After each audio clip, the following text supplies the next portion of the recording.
Welcome back to my channel, guys. It's Sarai's world. I don't know.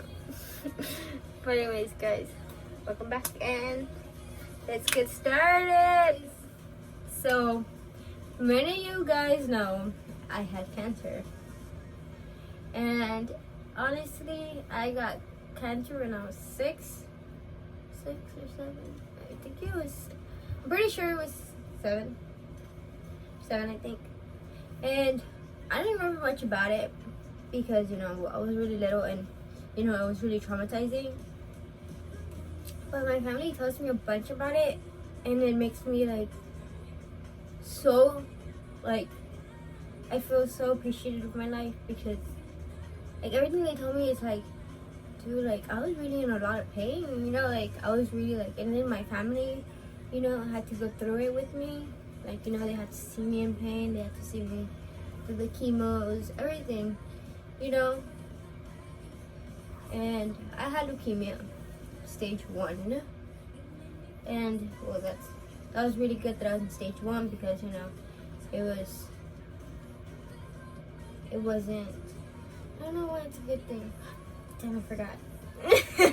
But it is a good thing because I think it's more treatable, and it was more likely that I don't even know. They explained to me this so many times growing up because they wanted me to know what I had. They wanted me to know for everything, right? So honestly, I always knew what it was because they always told me, so I just zoned them out. And now growing up, I don't know.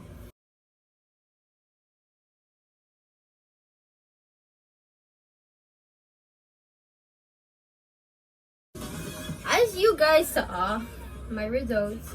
First of all, I couldn't even spell it. Whatever, it's fine. I don't need to spell it. I know what I had.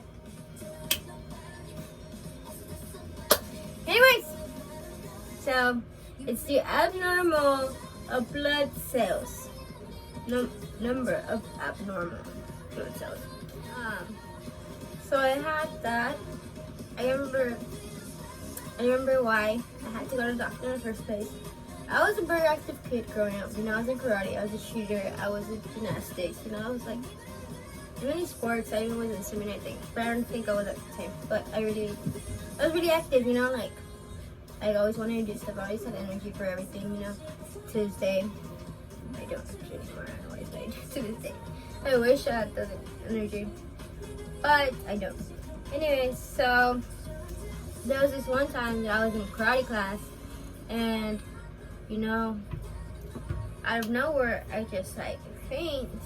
And, I was so tired, right?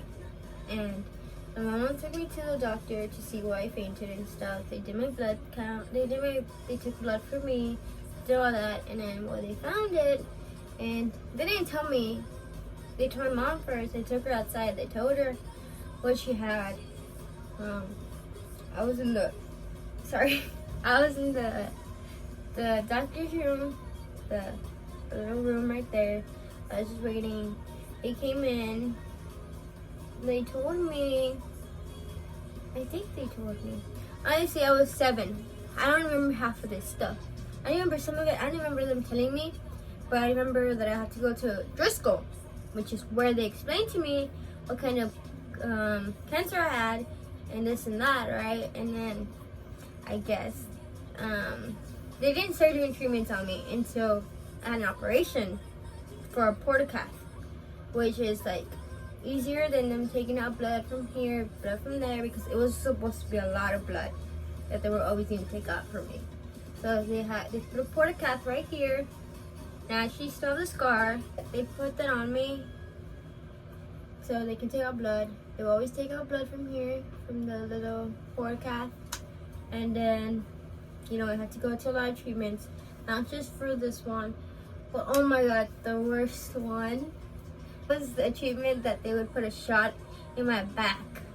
And I was asleep, of course, right? They put me to sleep.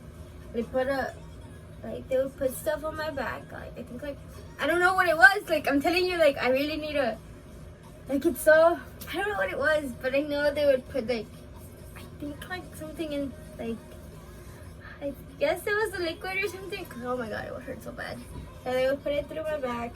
I actually have like dots of where they put it, where they would put the injection stuff.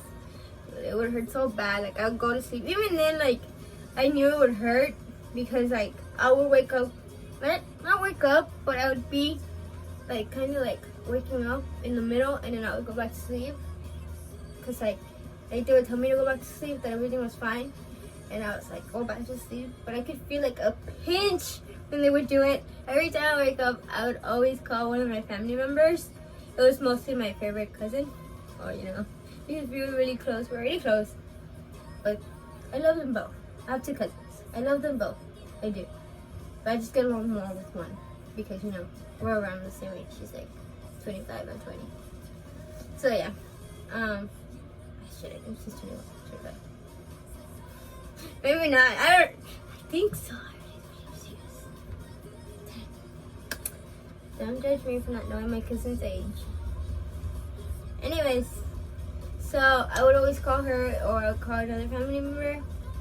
It was this, my family would always have their phones by them when they would know that I had that treatment, because, you know, right away I always wanted to, I don't know, for what.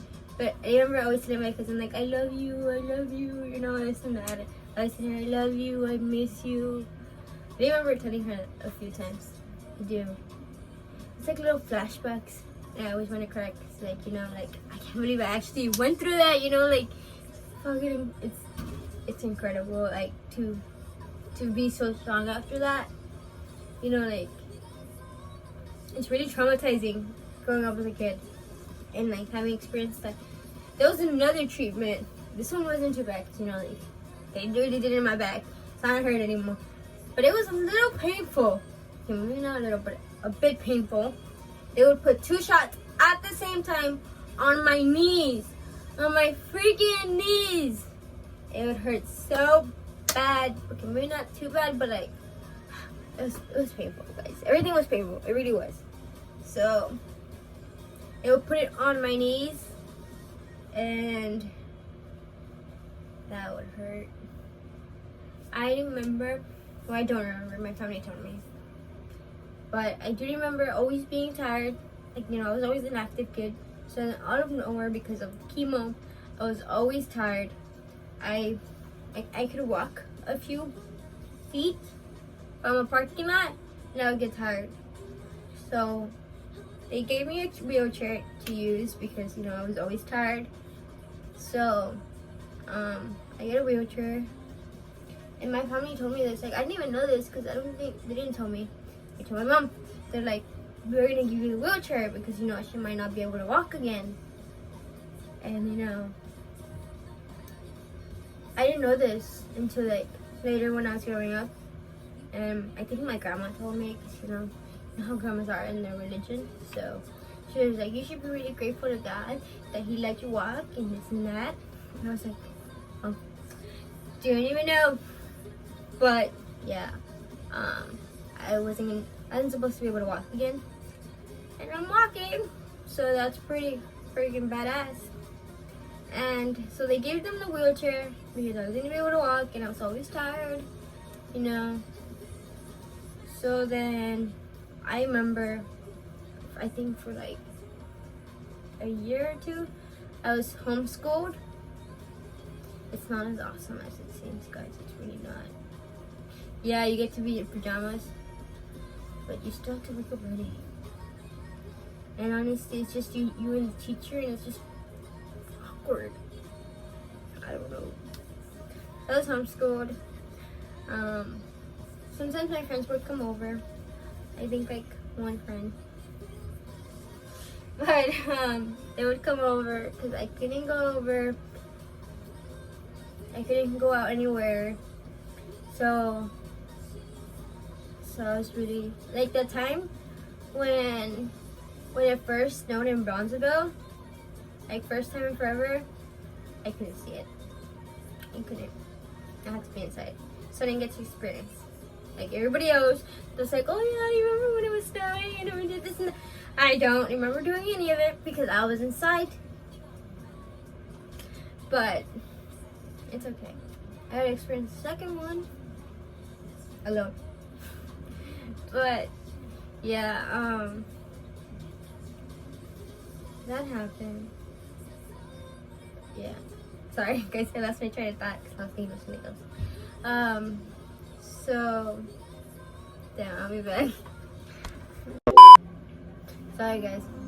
It's because, you know, I lost my train of thought. I was thinking about this stuff.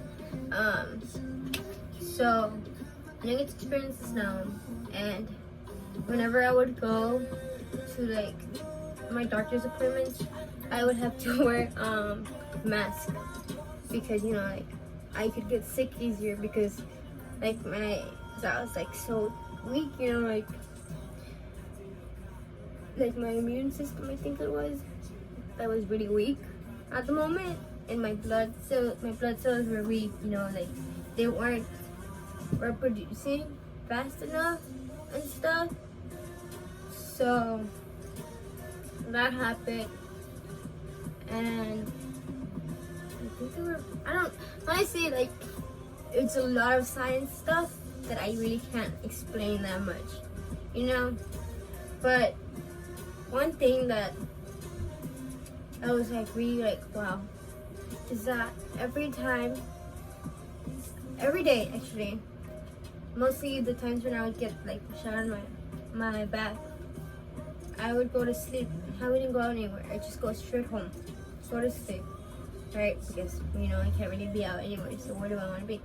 Right, so I would go home, I would just sleep it off, and I remember, like, my family told me that every time they had to shower me, that my mom would have to literally carry me, and I would cry of how much pain I was in,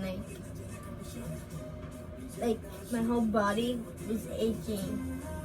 Can you imagine, like, your whole body aching when you're a little kid? You know, when, like, you're supposed to be out enjoying life, you know, when you're supposed to be out playing sports, doing this and that, you know, and, like, you having to stay home. So it was a horrible but eye-opening experience for me, because it's made me realize, like, I should be really grateful of my life, you know, like, I went through the hardest thing I could ever go through as a kid. You know, like, I could have died. I really could have. But I didn't. And it's like, it's make me feel like, you know, I don't tell my story enough. My grandma always tells me, like, you know, you should be telling your story because God saved you, you're a miracle. And I am a miracle. Like, come on, like, I survived cancer, you know? But I don't know why I don't really like telling it, because it's like what am I supposed to do? Like, what am I supposed to say when I say my story, you know? Like, what is it supposed to make people feel like, you know? What is it supposed to make me feel like, you know? So, until I grew up, I understand now how it's supposed to make me feel. It's supposed to make me feel really happy that I still get to be with my family today. It makes me feel super happy that I can grow up walking. I can grow up to be a cheerleader, which I was a cheerleader. It makes me grow up to be a swimmer, which I was a swimmer. You know, it made me grow up and do so many things, you know? I can walk to school.